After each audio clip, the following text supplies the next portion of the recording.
కనిగిరి మండలం ముస్తాంవారిపల్లె గ్రామానికి చెందిన పి విజయ మీడియా ముందు కన్నీటి పర్యంతమైంది. నా ఇంట్లో అద్దెకుంటున్న కడపకు చెందిన గాజుల వెంకట రామిరెడ్డి నా ఇంట్లో దొంగతనం చేసి కేసు పెడితే నన్ను చంపేస్తా అంటూ భయపెడుతున్నారని ఆవేదన వ్యక్తం చేశారు. తనకు న్యాయం చేయాలని ఆమె కోరారు. అసలు ఏం జరిగిందో ఆమె మాటల్లోనే విందాం. డిసెంబర్ 9వ తారీఖు నేను హాస్పిటల్కి వెళ్ళాను. తిరిగి నేను 12వ తారీఖు మార్నింగ్ 5:30కు వచ్చాను. దిశాకు ఫోన్ చేశాను. ఇట్లా పోలీసులు అయితే వచ్చారు. సిఐ గారు, ఎస్ఐ గారు, డిఎస్పీ గారు, అడిషనల్ ఎస్పీ గారు అందరూ వచ్చి ఏలుముద్రలు స్వీకరించాలని చెప్పారు. కానీ ఎలాంటి ఏలుముద్రలు అయితే స్వీకరించలేదు. అతను దొంగతనం, నా ఇంట్లో దొంగతనం చేసింది కేవలం ద్వారసుల లక్ష్మీనారాయణ అతను, నా పక్కింటి అతను. ఒక అతను ఇంటికి గాజులపల్లి వెంకటరామరెడ్డి అని అతని కడప అతను కూడా రెండుకుండిపోయాడు. అతను కూడా నన్ను బెదిరిస్తున్నాడు. కేసు పెట్టి కూడా ఆల్రెడీ 1 month అయిపోయింది. ఇప్పుడు తీసుకురాలేదు అతని.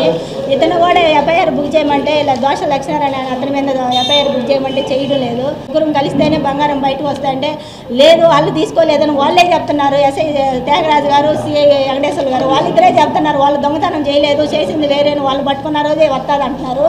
వాళ్ళకి నేను విచారణ జరపకుండానే ఏలుముద్రలు సేకరించకుండానే ఏం చేయకుండా వాళ్ళిద్దరు ఎలా చెప్తారు సార్? ఆ విధంగా ఏం సార్ అంటే నా మీద తిరగబడుతుంది. ఏదైందంటే పోయి నీ ఇష్టం వచ్చిన కాడ కేసు పెట్టుకోవాలి, నువ్వే చేసుకోపోమంటారు. వాళ్ళు తిరిగి అధికారుల మీద కంప్లైంట్ ఇస్తే మేమేం చేయలేము, మా మీద సంతకం పెట్టమన్నారు. సంతకం పెట్టలేదని నా మీద కోపాడుతున్నారు. లేదా ఇండియా స్టేషన్కి వెళ్తే బయటకు వెళ్ళిపోమంటున్నారు. ఫోన్ చేస్తే ఫోన్ పెట్టేయమంటున్నారు. కారణం ఏంటి సార్? నేను ఏం తప్పు చేసినాను సార్? విషయం చెప్పమంటే అవన్నీ మాట్లాడుతున్న ముందు ఒకటే ఫోన్ పెట్టే అంటున్నారు. ఇద్దరు వ్యక్తుల పేర్లు చెప్పి ఇద్దరు వ్యక్తులు అనుమానం ఇస్తుంటే వాళ్ళు ఇద్దరిని పట్టుకు రావట్లేదు. అంటే వాళ్ళిద్దరు లంచాలు ఇచ్చారు, వాళ్ళిద్దరు నీళ్ళే కాపాడుతున్నారు. ఎస్ఐ గారు, సిఐ గారు కాపాడుతుందా? ఇదేనా సార్ న్యాయము? మాకు న్యాయం జరగాలంటే ఒక ఆడపిల్లకి ఏ విధంగా న్యాయం జరగాలి? ఒక ఆడపిల్ల నేను ఒక ఎమ్మెల్యే దగ్గర ఇవ్వలేను, ఒక ఎంపీ దగ్గర ఇవ్వలేను, ఆల్రెడీ ఒక లంచం ఇవ్వలేను. నేను ఏది ఇవ్వలేనప్పుడు, నాకు తినడానికి లేనప్పుడు నేను ఎన్ని అట్టగా ఇవ్వగలను సార్? వాళ్ళిద్దరు నన్ను ఫోన్లు చేసి చంపుతామంటున్నారు, మా పిల్లల్ని చంపుతామంటారు. ఇది చంపుతంటే చూస్తున్నామ్మా, ఎందుకు చంపుతారు? మేము ఉన్నాం కదా, ఎందుకు చంపుతారు? మేము చూస్తాం లేదు, జైలు చంపుతారని అదే ఈ విషయంగా చెప్తాను. కానీ అదేంటంటే మేము చేసినాము వాళ్ళు కాదని వీళ్ళే చెప్తాను. ఇద్దరు వాళ్ళు చెప్పట్లేదు, వీళ్ళిద్దరు చెప్తాను, ఎస్ఐ గారు, సిఐ గారు. మరి ఇంక మేము ఎవరి దగ్గర ఎస్ఐ గారు, సిఐ గారే వాళ్ళు న్యాయం చెప్తుంటే నేను ఏ న్యాయం వేసుకుని పోవాలి? ఏ పోలీస్ స్టేషన్ పోవాలి? ఎవరి దగ్గర పోవాలి నాకు న్యాయం జరుగుద్ది? ఎస్పీని కలిసి సార్, ఎస్పీ ఆఫీసు 4 సార్లు వెళ్ళాను. వాళ్ళు అంటారు సార్ మేము ఎస్పీని కలవాలి, నేను ఒక ఆడపిల్ల సార్, మాటికి రాలేను, నేను కూలి పోతే 250 వచ్చే కూలీ సార్ నాకు.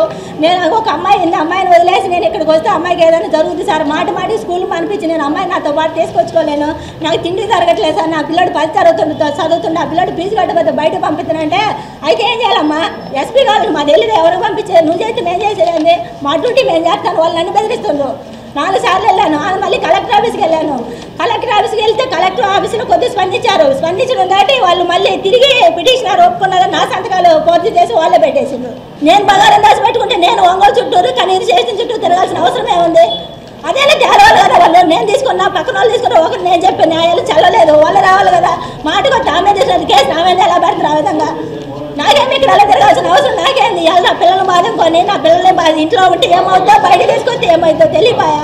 నేను ఉండేది ఒక ఆడపిల్లని, నా పరిస్థితి ఏంటి? ఎవరు చెప్పుకోవాలి? నేను